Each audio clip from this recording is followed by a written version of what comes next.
You know, the thing is, you probably grew up with movies like this, right? Yes. Did you watch them a lot? Oh, these are my... I'm going to speak for both. These are the only movies I watched as a kid. Right, like our favorites, yeah. Yes. Like, it's the best. So, I mean, when you know that you're part of a movie like this, which comes back for years for kids, it must feel really good. Yeah. Is that a responsibility? I didn't even think of it as a responsibility. It's just kind of like a dream and kind of a gift. I've wanted to do a Pixar movie. I wanted to work in voiceover, period. But like, I want to do a Pixar movie because they make such quality work since I was a kid.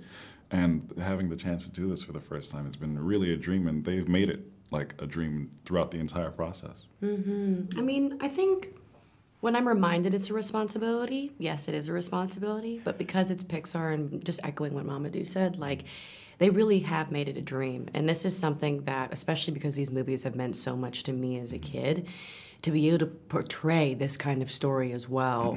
I guess you could see it as a responsibility, but it's more of a big privilege. How free are you in the words? Are you able to change things, make it more like the way you talk, or do they ask you just say what's written? If anything, I think our team was very collaborative. They did write a script, and obviously we're not just going to not read the script and do whatever we want, but they were very inviting of different things that we possibly wanted to add. Like, do you have any ideas? Is there any kind of weird way you want to do your voice? Or especially when it came down to, or specifically in my case, Ember's humor, they did ask me a lot to add different kind of comedic things that I thought would add to her. I mean, their writing was much better than what I came up with, but they were actually really, really collaborative. Was it like that for you too?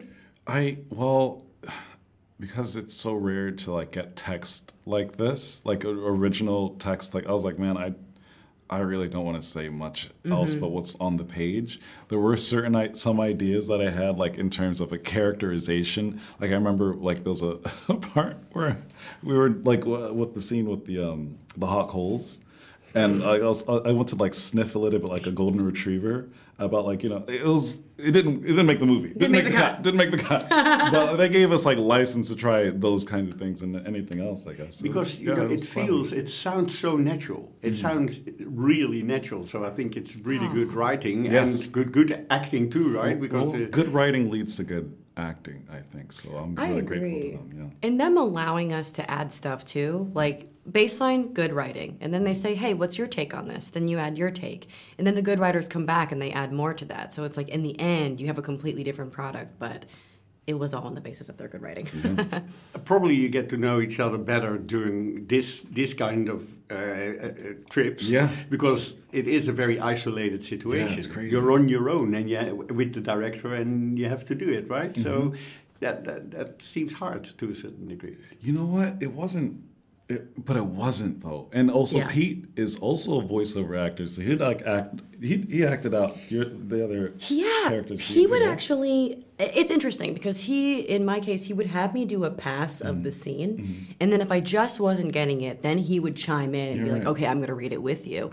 But I think what was cool about having a director, writer / voiceover actor, he knew how to help us manipulate our voices and direct them in a way that actually made sense, versus like someone who could be like, "Do the thing where you the ooh ah ee ah." He was very specific about what he needed, precise, which led us to the final product, which sounded so natural. And Mamoudou and I had never even stepped in a room with each other until we were 75% finished with the film. What was that, in August or September? D23. I think it was July. Wait, no, it was August. Don't quote me. Like what? So, as an actor, are you aware of the use of your voice? Because I can imagine when you do this, when there's no physical acting, but everything is in the voice. Yeah. That you all of a sudden become aware of the way you speak and the way you handle text and stuff. You know what? Actually, I think there is quite a bit of physicality. I mean, like you said, you're wearing workout clothes. Yes. So with Pixar, you would think that like, okay, with voiceover, you're just standing there in a box. Yeah. But to produce scared or to produce stressed out, like I would have to like kind of get myself and be like, or like sadness would be like, okay, like the lights are down low and now I'm like this and now maybe I'm picking my nails or looking at my shoes, which for me personally makes me feel like a child. So it's just like there are little things that I had to do with my body to get into the moods. Because, I mean, we're going from scene to scene to scene as well, and since you don't have the location or other actors to rely on to help you kind of tap into your senses, it is a very personal thing between you and your physicality that I think I had to find. Yeah. How about you? Well, you can't help. Yeah. Ember is in the room. You're right. Couldn't see me.